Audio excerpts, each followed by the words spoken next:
سلام تخاتلتي نايز مدبزي سلام كأنيهم كتكونوا تسفاي قبر عبداس عزي عدما نتي تخاتل مدب نغت سمعوا جزيس لزرحكم أملاخ يبارحكم إذا شامنا مصنعتي دما نايتي أبزر بعزي في زنايا زلنا RST أب وتون مكرا أب بشجر كنحلف كلنا يسوس مسانا كم زخونة يتمصنعتي مالتي شامنا مصنعتي ሕጂ ድማ ነቲ ዘይርአ ምርኣይ ዝብል ማለት እዩ ኢና ክንርኢ ነቲ ዘይርአ ምርኣይ ነቲ ዝርአ መንፈሳውነት እምነት ተስፋ ኣብ ዝሓለፈ ግዜ ተተሓሓዝናዮ ኣርእሲ እዚ ድማ ዘይርአ በቲ ዝርአ ነገር ዘይኮንና ንኸይድ ግን ብድሕሪት ማለት እዩ ልክዕ የሱስ ከምቲ ነታ ሳምራዊት ሰበይቲ ዝበላ ኣምላኽ መንፈስ እዩ እቶም ዝሰግድሉ ድማ ብመንፈስ ብሓቂ ክሰግድሉ ይግባእ ስለዚ ብዛዕባ እዚ ኣርእስቲ ቅድሚ ክንዘራረብ ኢና እቲ ነጥብታት ቅድሚ ምጅማርና ግን ብፀሎት ክንጅምር ኢና ንፀሊ ቅዱስ ቅዱስ ቅዱስ እግዚኣብሔር ኣምላኽ ሰማይን ምድርን ዝፈጠርካ ተመስገን ህይወት ስለዝሃብካና ተስፋ ስለዝሃብካና ቃልካ ስለዝሃብካና ምድሓን ስለዝሃብካና ተመስገን ሕጂ ድማ ነዚ ቃልካ ከነፅንዖ ከለና ክንሰምዖ ከለና ብመንፈስካ ተዛረበና እምነትና ኣባኻ ክዓቢ ምድሓን ክንረክብ ምድሓንና ተስፋና ኣባኻ ክፀንዕ ንፅሊ ብስም የሱስ ኣሜን እምበር ከምቲ ዝበልክዎ እቲ ኣርእስቲ ናይ ሶም እዚ ሻምናይ መፅናዕቲ እንታይ እዩ ነቲ ዘይርአ ምርኣይ ዝብል ጻድቕ ግና ብእምነት እዩ ዝነብር ንድሕሪት እንተተመልሰ ድማ ነፍሰይ ብኡ ባህ ይብላን ይብል ኣብ ዕብራውያን 10:38 ስለዚ ኣምላኽ ዘይተኣምን እንተኮይንካ ወይ ዘይተኣምን እንተደኣ ኮንኪ ወይ ተኣምን ነርካ ወይ ተኣምን ነርክ ንድሕሪት ተመሊስካ እንታይ ይብል ኣሎ ኣምላኽ በዚ ነገር ደስ ኣይብሎን ባህ ኣይብሎን እዩ እምነት እዩ ኣብ ኣምላኽ እንድሕር ክትኣምን ኮንካ ካብ ኣምላኽ በረኸት ክትቅበል ተደኣ ኮንካ ኩሉ ተስፋታት ኣምላኽ እንተደኣ ከም ናትካ ክትወስዶ ኮንካ እግዚኣብሔር ንኩሉ ዝተስፎ እንተደኣ ክፍፅመልካ ኮይኑ ክትኣምን ኣለካ እኳ ደኣ መፅሓፍ ቅዱስ እንታይ ይብል ኣብ ዕብራውያን ምዕራፍ 11:6 ብዘይ እምነት ንኣምላኽ ከስምርዎ ኣይከኣልን ይብል መብዛሕትኡ ግዜ ህላውነት ኣምላኽን ሓይሉ ብብርትዕ ክዓይ ከሎ እንትፈሊጥና እዩ ይኹን እምበር ሓደ ግዜ ምሳና ከም ዘሎ ወይ ነታ ብርትዕቲ ኢሉ ዘይንርእየላ ኮይኑ ዝስማዓና እዋናት ኣሎ ፀጥታን ፀልማትን ጥራይ ይኸውን ከምኡ ኮይኑ ይስማዓና ማለት እዩ ነቲ ዘይርአ እናረኣናዮ ምእንቲ ክንቅፅል ኣብዞም እዋናት እዚኣቶም እምበኣር እያ እምነት ኣዝያ ተድልየና ዕብራውያን 11:27 ብዛዕባ ይዛረብ ንኩሉ እቲ ኣምላኽ ብእምነት ዝህበና ሓይሊ ክንጥቀመሉ ኣሎና ተን ነጥብታት ንሪአን ሕጂ እንታይ ስልጣን ናይ ኣቦ ሓይሊ ብስም የሱስ ሓይሊ ትንሳኤ ሓይሊ ኣብ ልዕሊ ጭንቀት ሓይሊ ኣብ ልዕሊ ፀልማት ዝብላ ነጥብታት ክንርኢ ኢና ስልጣን ኣቦ ወልድ መንፈስ ቅዱስ መፅሓፍ ቅዱስ ንኣምላኽ ብከምዚ ይገልፆ ማለት እዩ ግን ብዛዕባ ኣቦ ክንዛረብ ከለና ስልጣን ናይ ኣቦ ኣምላኽ ምሳና ካብ ኮነኸ መን ዝቃወመና ይብል ኣብ ሮሜ ምዕራፍ 8:31 እንድሕር ኣምላኽ ምሳኻ ኣሎ ኣምላኽ ንኩሉ ዝፈጠረ እዩ ኩሉ ናቱ እዩ ሰማይን ምድርን እግዚኣብሔር ይፈጢርዎ ኩሉ ዝነብር ድማ ንሱ ይፈጢርዎ ስለዚ ኩሉ ናቱ እዩ እንተደኣ እዚ ኣምላኽ እዚ ኣብ ጎንኻ ኣሎ ኮይኑ ዋላ ሓደ ክቃወመካ ዝኽእል ሓይሊ የለን እዚ ድማ ምኹኑ ማለት እዩ መፅሓፍ ቅዱስ ከምኡ ይብል ኣምላኽ ምሳና ካብ ኮነኸ መን ዝቃወመና ዋላ ሓደ የለን ኣምላኽ ፍቕሪ ከም ዝኾነ ንፈልጥ ኢና ኣብ ቀዳማይ ዮሃንስ 4:8 ከምኡ እዩ ዝብል ኣምላኽ ፍቕሪ እዩ ኣምላኽ ፈቃሪ እዩ ዘይኮነስ ኣምላኽ ፍቕሪ እዩ ይኹን እምበር ሓደ ግዜ ክንጠራጠር ንኽእል ንኸውን ፍቕሪ እንተደኣ ኮይኑ ስለምንታይ ደኣ እዩ ኣብ ፅንኩር ኩነታት ክንህሉ ከለና ዝርስዓና ኮይኑ ዝስማዓና ስለምንታይ እዩ ንኩሉ እቲ ፅቡቕን ኣድላይን ከም ዝኾነ እንፈልጦ ዘይህበና ስለምንታይ ሕጂ ዝደለናዮ ኩሉ ኣምላኽሲ ዘይበና ክንፅሊ ከለና እዚ ሕጂ እቲ ልቡ ሓቂ ንምፍላጥ ዝተዳለወ ሰብ ብቐሊሉ ክርድኦ ክእል እዩ ልክዕ እትርክብ ኣብ መንጎ ሓደ ህፃን ዘሎን ኣብ መንጎ ወለዱን ዘሎ ርክብ ማለት እዩ እቶም ወለዲ ነቲ ህፃን ኩሉ ዘድልዮ ይገብሩሉ ኩሉ ጽቡቕ ዝኾነ ድማ ልዕሊ እቲ ህፃን ይፈልጡ እቲ ህፃን ክሓትት ከሎ እቶም ወለዲ እቲ ሕቶ ናይቲ ህፃን ወይ እቲ ሕጣን ዝሓቶ ዘሎ ኩሉ ጽቡቕ ከም ዝኾነ እንተረኺቦሞ ድሕራይ ይብሉን እዮም ስለዚ እቲ ህፃን ክሓትት ከሎ ዝኾነ ይኹን ነገር ወለዱ ኩሉ ሳዕ ክምልሱሉ እዮም ኩሉ ግዜ ዝደለዮ ኩሉ ክገብሩሉ እዮም ክንብል ከለና እቲ ህፃን ሓዊ ሃቡኒ እንተኢልዎም ሓዊ ይህብዎ ማለት ኣይኮነን እቲ ህፃን መርፍእ ሃቡኒ እንተኢልዎም መርፍእ ይህብዎ ማለት ኣይኮነን ምክንያቱ ዘይጠቕሞ እዩ ዝልምን ዘሎ እዚ ድማ እቶም ወለዱ ስለ ዝፈልጥዎ እቲ ጽቡቕ ነገር እዮም ዝህብዎ እቲ ኣብ መንጎ ሓደ ሰብን ኣምላኽን ዘሎ ርክብ ብዛዕባ ጸሎት ክንዛረብ ከለና ድማ ብኸምዚ ክንርድኦ ክንክእል ኣለና ስለዚ ኣብ መወዳእታ ከምኡ ስለ ዝኾነ እዩ ክንጽሊ ከለና ፍቓድካ እንተ ደኣ ኮይኑ ኢልና ንጽሊ ንሕና ኣብ ቅድሚ ኣምላኽ ከም ህፃናት ኢና ኣይንፈልጥን ኩሉ ነገር እቲ ንጽልዮ ኣይንፈልጦን ኢና ሓደ ግዜ ዝጠቕመና ኮይኑ ክኸውን ይኽእል እንተ ደኣ ቃሉ ብዝግባእ ኣጽኒዕና ፍቓዱ እንተፈሊጥና ከም ፍቓዱ ጌርና ክንጽሊ ንኽእል ኢና ግን ኩሉ ዘይንፈልጦ ነገራት ድማ ኣሎ ግን ብጸሎት እኳ ክንተግህ እንተለና ግን ኩሉ ሳዕ እንታይ ንብል ከም ፍቓድካ ከምቲ ንስኻ ዝረኣኻዮ መልስ እምበር ከምቲ ንዓይ ዝረኣየኒ ዘሎ ኣይኮነን ምክንያቱ እቲ ንስኻ ትሓስቦ ብዛዕባይ ጽቡቕ ስለ ዝኾነ ትብል ኣለኻ ማለት እዩ ሕጂ ኣብ ሮሜ ምዕራፍ 8:28 ካብ 39 ብምጽናዕ ኣምላኽ ጽቡቕ ነገር ክገብረልና ከም ዝኽእልን ከም ዝደልን ንኽንኣምን ዘኽእለና ምኽንያታት ንረክብ ሕጂ ኣብኡ እንታይ ይብለና ፍቕዲ 28 ዋላ እኳ ንጹር ዘይመስል እንተኾነ ኣምላኽ ንኩሉ ነገር ንሰናይና ክገብሮ ይኽእል ይብል ካልእ ድማ እቲ ነቲ ሓደ ወዱ ኣብ ክንዲ ኩሉና ኣሕሊፉ ዝሃቦ እምበር ዘይናሓፎስ ንሱ ዶ ኩሉ ነገር ክህበና ኣይክእልን ይብል ስለዚ እዚ ኢየሱስ ካብ ኩሉ ዝዓቢ ካብ ኢየሱስ ዝዓቢ የለን እንተ ደኣ ኣምላኽ ነቲ ሓደ ወዱ ዝኣመነ ኩሉ ኣምላኽ በቲ ሓደ ወዱ ዝኣመነ ኩሉ ናይ ዘለኣለም ህይወት ምእንቲ ክረክብ እምበር ከይጠፍእ ሲ ንወዱ በጃ ክሳዕ ዝብ ክሳዕ ክንዝኒ ዓለም ኣፍቀራ ይብል እንተ ደኣ ንኢየሱስ ሂብና እቲ ካልእ ደቂቐት ነገራት እዩ ንዕኡ ክበና ዘይክእል ምክንያት የለን ስለዚ ኣብ ቅድሚኡ ብጸሎት ክንቀርብ ከለና ኩሉ ነገር እግዚኣብሔር ከም ዝምልሰልና ጽቡቕ ነገር ከም ዘይከልኣና ክንኣምን ኣለና ማለት እዩ ስለዚ ስልጣን ኣምላኽ ምሳና እንድሕር ኣሎ ክቃወመና ዝኽእል ዋላ ሓደ የልቦን ሓይሊ ብስም ኢየሱስ ከንታይ ማለት እዩ ብስመይ ገለ እንተለመንኩም ክገብረልኩም እዩ ብዙሓት ሰባት ብጻድቃን ብማርያም ብዝተፈላለዩ ይጽልዩ እዚ ግን ኣብ መጽሓፍ ቅዱስ መሰረት ዘይገበረ ናይ ሓሶት ትምህርቲ እዩ መጽሓፍ ቅዱስ እንታይ እዩ ዝብል ብስም ኢየሱስ ጥራሕ ክንጽሊ ከም ዘለና እዩ ዝነግረና ንሱ ድማ መልእኽቲ ኣለዎ እጂ ንጸሎትና ናብ ኣምላኽ ከነምጽኦን ብስሙ ጣልቃ ከኣትወልና ንኽንሓቶን ኢየሱስ መሂሩ እንታይ ማለት ብስም ኢየሱስ ክንጽሊ ከለና ልክዕ ከምዚ ዕጣን ማለት እዩ ኣብ ቤተ መቕደስ መስዋዕቲ ክገብሩሉ ከለዉ ኣብኡ ድማ ዕጣን ይገብሩሉ ጽቡቕ ጨና ይህብ ክንጽሊ ከለና ድማ ስም ኢየሱስ ክንብል ከለና ከም ዕጣን ማለት እዩ ኣብ ቅድሚ ኣምላኽ ቅቡል ይኸውን ምክንያቱ ብጽድቅና ብናይ ገዛእ ርእስና መንፈዓት ዘይኮነ ቅድሚ ኣምላኽ ንቐርብ ኢየሱስ በጃና ስለ ዝሓለፈ ብደሙ በቲ ፍጹም ህይወቱ ኢና ኣብ ቅድሚ ኣምላኽ ንቐርብ ስለዚ ብጽድቂ ኢየሱስ ንቐርብ ኣለና ጸሎትና ሽዑ ኣምላኽ ምእንቲ ኢየሱስ ኢሉ እንታይ ይገብረልና ይምልሰልና ማለት ስለዚ ብስም ኢየሱስ ክንጽሊ ከለና ምእንቲ ኢየሱስ ኢሉ በቲ ዝተገብረ በጃ ምሕላፍ ማርያም ኣደ ኢየሱስ እያ ካብ ኩለና ንስ ዝተኸብረት እያ ግን ንሳ በጃ ሰብ ኣይሓለፈትን እዚ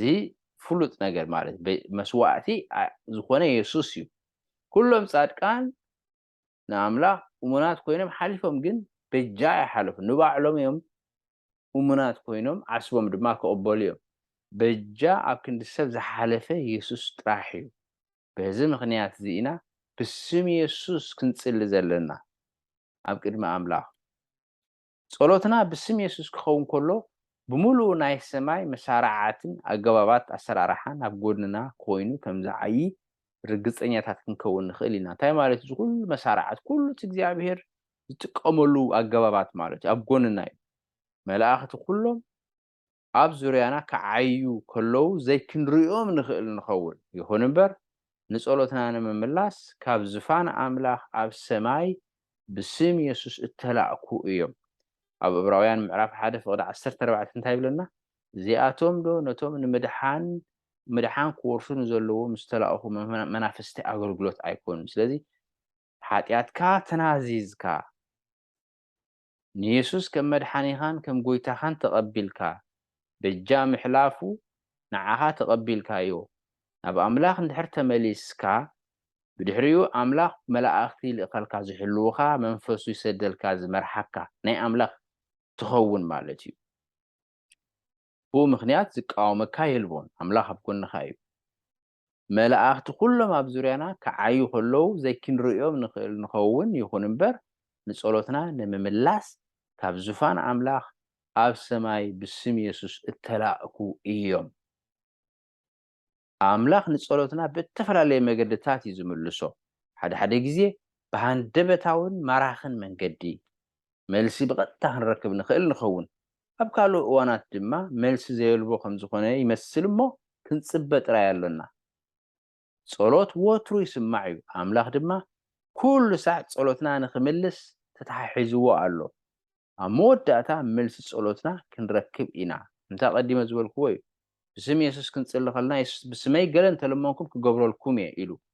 كم زخن بالكلنا هنذكر لنا تناتنا ركب أمونغ أملاخن سبن زلو صلوت نقبر كلنا بمنصرتي حدا هسان مش ولدو زلو ركب كنريو كنكيل لنا توم ولدي كل ساعة هسان صبو نقر كقبرو جلوات يوم تحير يبلون يوم بخوم أملاخ زقود أنا أيبناني كابانا انبزاز فلت سلزخونه نحنا اتن نحنا بزعبا كونتاتنا زلنا رديت فتصم أيكونن أملاخ كن فتصمي سلازي كم فقاد أملاخ كنصلخ نمهار حدا رؤسو زخاري قال أملاخ كنصنع علنا كنمهار علنا فقاد فلت علنا ግን كل ساعة كنصل لنا እግዚአብሔር ድማ ወላ ነቲ كم فقادو زي لمنايو كم فقادو غيرو كملسو እዩ ወይ ርዲት ክበና እዩ ብዛዕባ እቲ ጉዳይቲ ማለት እዩ ሓይሊ ትንሳኤ እንታይ ማለት እዩ ሓይሊ ትንሳኤ ኣብ ትንሳኤ ሙታት እንተኣርኮብ ኩኢለ ብሞቱ እናመሰልክዎ ንኡን ሓይሊ ትንሳኤውን ሕብረት መከራውን ምእንቲ ክፈልጥ ኩሉ ከም ወፃዓ ቁፅሮ ኣሎ እጂ ኣብ ፊልጵ ምዕራፍ 3 ካብ 17 እዩ እንታይ ማለት እዩ ሓይሊ ትንሳኤ ኣብ ሮሜ መልእክቲ ጳውሎስ ናብ ሰብ ሮሜ ምዕራፍ 8 እንታይ ይብለና እቲ ንክርስቶስ ካብ ሙታን ዘተንስኦ መንፈስ ኣባኻትኩም ሓዲሩ እንተሎስ ንሱ ነቲ መዋት ስጋኹም ሕያው ክገብሮ እዩ እንታይ ሓይሊ ትንሳኤ መንፈስ ቅዱስ ኣባኻ ክሓድር ከሎ ሓይሊ ኣምላኽ ማለት እዩ ንክርስቶስ ካብ ሙታን ዘተንስአ ሓይሊ ኣምላኽ ንሱ ከዓ ኣባኻ ይዓይሎ ሕጂ እቶም ብክርስቶስ ሓድሽ ፍጥረት እቶም ብክርስቶስ ዘለዉ ሓድሽ ፍጥረት እዮም ይብል እቲ ብሉይ ሓሊፉ እነሆ ኩሉ ሓድሽ ኮይኑ أملاك بنتفت زعي أبتم زأمنو كنساح حاتياتنا خنفلت كله منفس قدس يزاربنا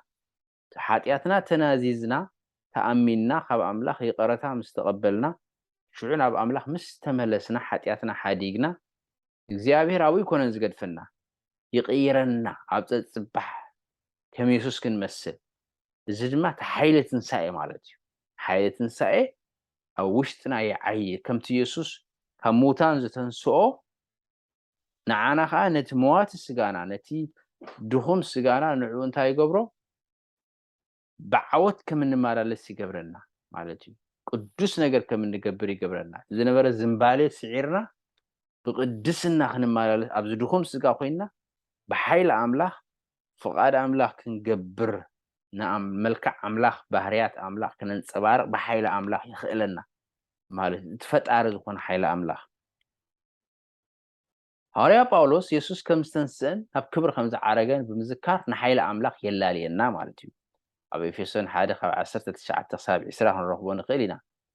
إزي መሰረት ናይ ተስፋናን ውርሻናን ካልእ ዘይኮነስ እቲ ኣብ ትንሣኤ ኢየሱስ ዝተረኣየ ሓይሊ እዩ ሎሚ ንዓና ተቐሪብልና ዘሎ እቲ ንኢየሱስ ካብ ምውታን ዘተንስእ ሓይሊ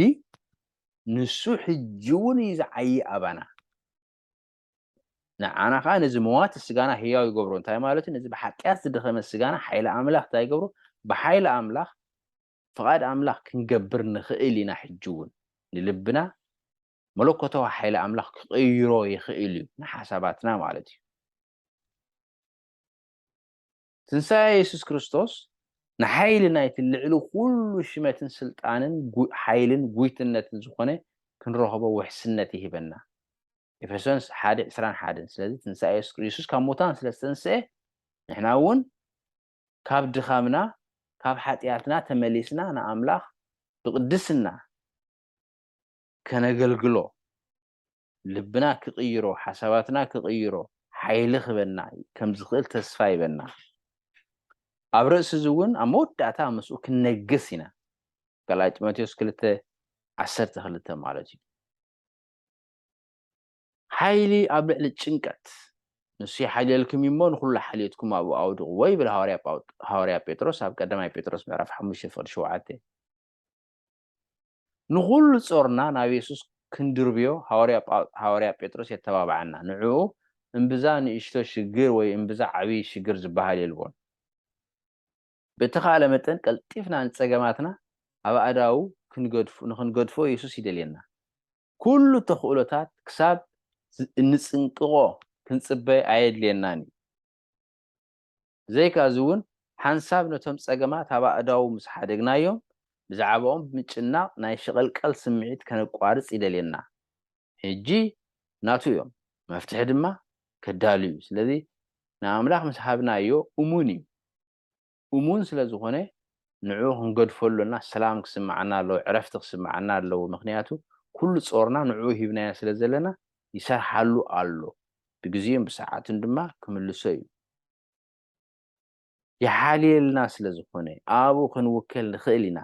ኣዝዩ ይሓልየልና ስለ ዝኾነ ንፅቡቕና ኣድላይ ዘበሎ ኩሉ ክገብሮ እዩ ሓይሊ ኣብ ልዕሊ ጸልማት ሕጂ እዚ ኣብ መጽሓፍ ነቢ ኢሳያስ ምዕራፍ 40 ንረኽቦ ፍቕዲ 27 እንዲሁ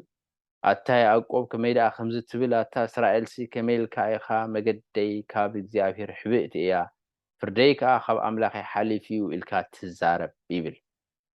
ሕጂ እስራኤላውያን መገድታት ኣምላኽ ዝፈልጡ ቃል ኣምላኽ ዘለዎ መጽሓፍ ቅዱስ ዘለዎም ኣብ ግብፂ ኣብ ቤት ባርነት ነይሮም እግዚኣብሔር ብሙሴ ብዘገርም መገዲ ኣውፂዎም ሓይሊ ኣምላኽ ርዮም ቀይሕ ባሕሪ መቂሉ ሕሊፍዎም ካብ ከውሒ ማይ ኣስይዎም ማና 40 ዓመት መጊብዎም ብቀትሪ ብዓንዲ ደበና ሃሩር ፀሓይ ከይወቕዖም ብለይቲ ብዓንዲ ሓዊ ብዘገርም ነገር መሪሕዎም ዮርዳኖስ ከዓ መቂሉ እንደገና ናፍታ ናይ ተስፋ ምድሪ ኣእትይዎም እዞም ሰባት እዚኣቶም ከመይ ገይሮም እዮም ሕጂ መገደይ ካብ እግዚኣብሔር ሕብእቲ እያ ፍርደይ ከዓ ካብ ኣምላኸይ ሓሊፍ እዩ ኢሎም ዝዛረቡ እግዚኣብሔር ዝሓቶም ዘሎ ከመይ ኢልካ ከምኡ ትብል ዝብሎም ዘሎ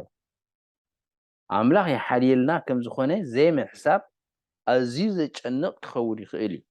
እዚ ንመገድኻ ዘብርህ ብርሃን ኣብ ዘይብሉ ጸልማት ከም ምንባር እዩ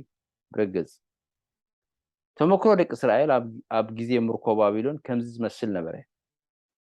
ኣምላኽ ብዛዕባ እቲ ዘይደክምን ዘይሕልልን ሓይሉ ኣዘኻኽሮም ኢሳያስ 4:28 ንድኹም ሓይሊ ይህብ ንስኑፍ ከዓ ብርትዐ ይውስኽ ይብሎም ኣብ ኢሳያስ 4:29 ሓደ ክቕየር ዘይክእል ወይ ድማ መዋፅኦ ዘይርከቦ ናይ ሞት ኣዋጅ ክሳዕ ክንደይ ዘጨንቕ ክኸውን ከም ዝኽእል እሞ ንሕሰብ ናይ በዓል ዳንኤል ንኣብነት ንኣምላኽ ብምእዛዙ ስም ኣምላኽ ፀዊዑ ጸሎት ብምግባሩ ናብ ጉድጓድ ኣናብስ ክድርቦ ከሎ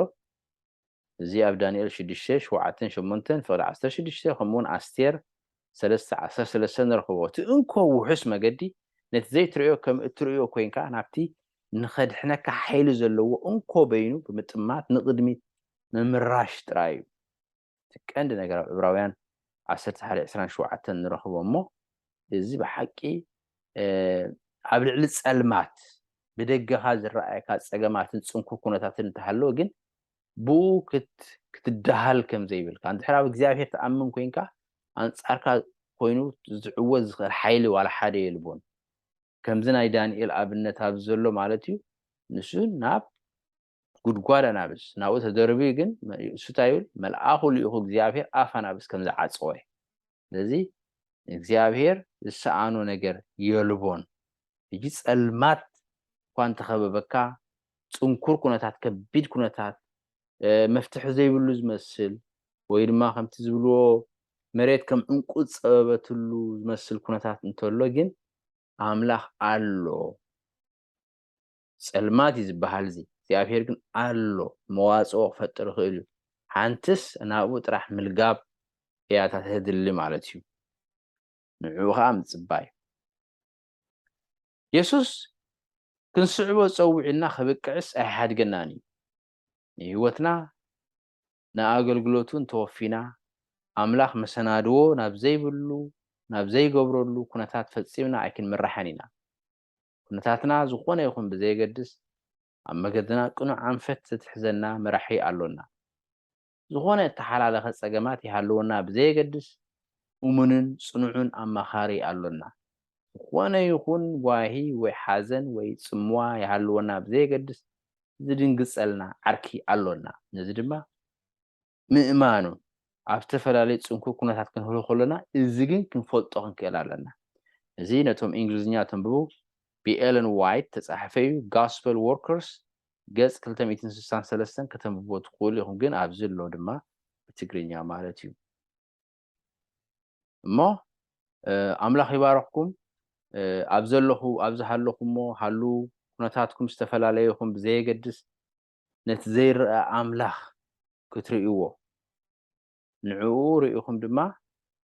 ክትፀናንዑ ማለት እዩ ብእምነት ድማ ንኣምላኽ ክትፈልጥዎ ናይ እምነት ሰባት ክትኮኑ እግዚኣብሔር ይደግፍኩም ኣብ ዝመፅእ መደብና ክሳብ እንራኸብ ኣምላኽ ምሳኹም ይኹን ከምቲ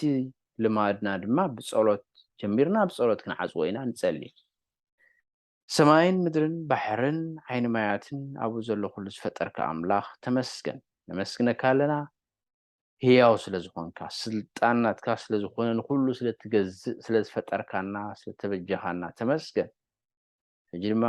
ንኩሎም ነዚ ዝሰምዑ ባርኮም ምስትውዓል ሃቦም ኣመንቲ ክኾኑ ወይታ ነቲ